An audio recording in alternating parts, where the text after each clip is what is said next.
The creative industry as we know it is doomed if we keep going as it is going now. During the last year, I've interviewed almost 100 creatives from all kinds of different backgrounds and directions. Some of them really early on in the process where they are just starting out for a hobby, and some of the most professional and experienced designers working for big companies like Google. After talking with them about their creative process, I've learned a lot of new valuable insights and some patterns that I'm starting to recognize that I want to share with you. So let's start with the good news. All creatives have their own different kind of creative process.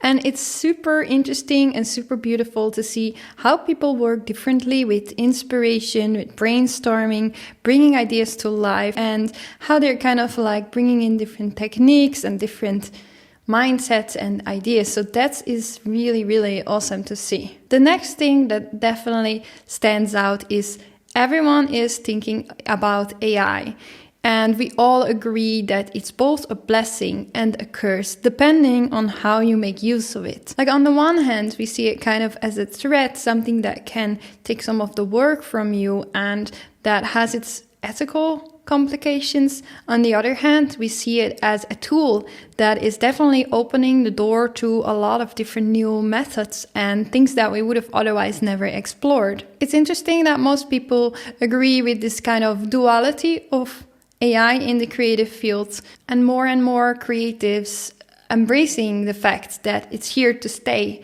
and to change the way we work. But now towards the most interesting part and pattern that I've been seeing that is not really the positive side of things, which is about the early stage of the process and how we feel insecure about revealing that, and yet never really being able to see this from other people, how they work at the very early stage of an idea, like when you just had an inspiration. You maybe have some rough sketches, but it's not something you're yet proud of.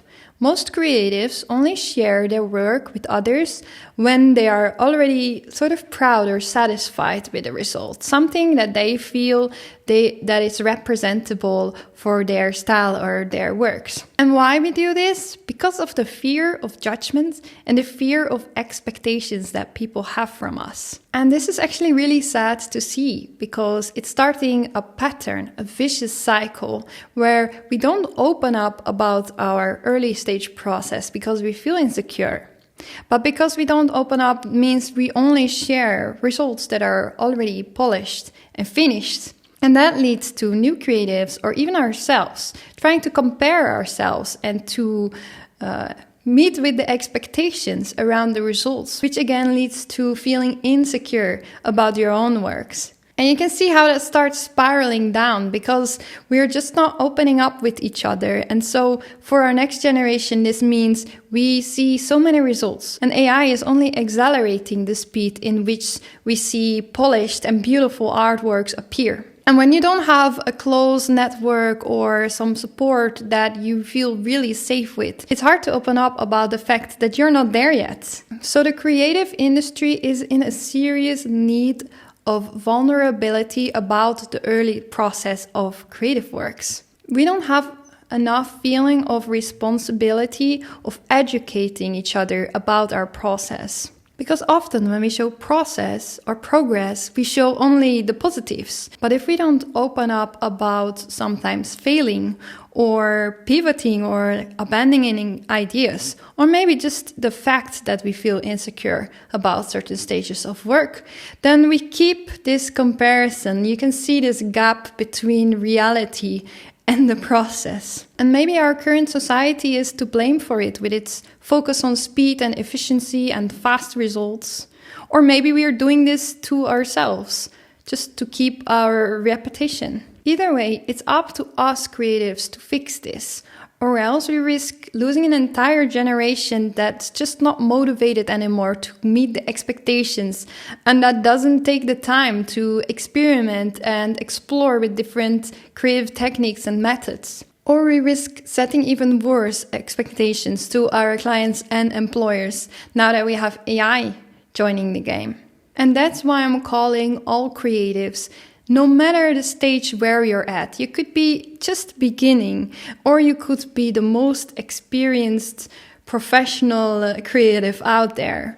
But it is so important that we start opening up about our work. And if you're looking for a place to do that, I've built a platform specifically for this called Futures.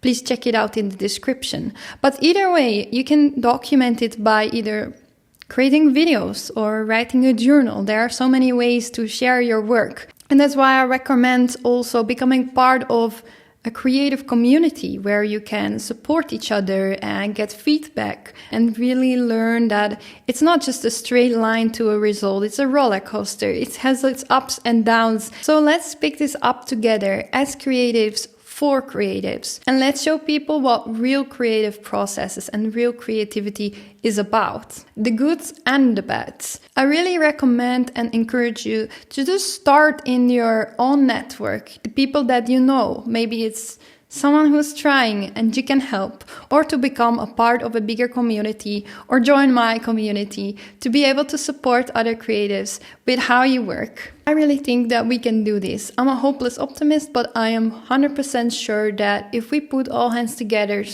we can make still a big shift in the creative industry and where it's going.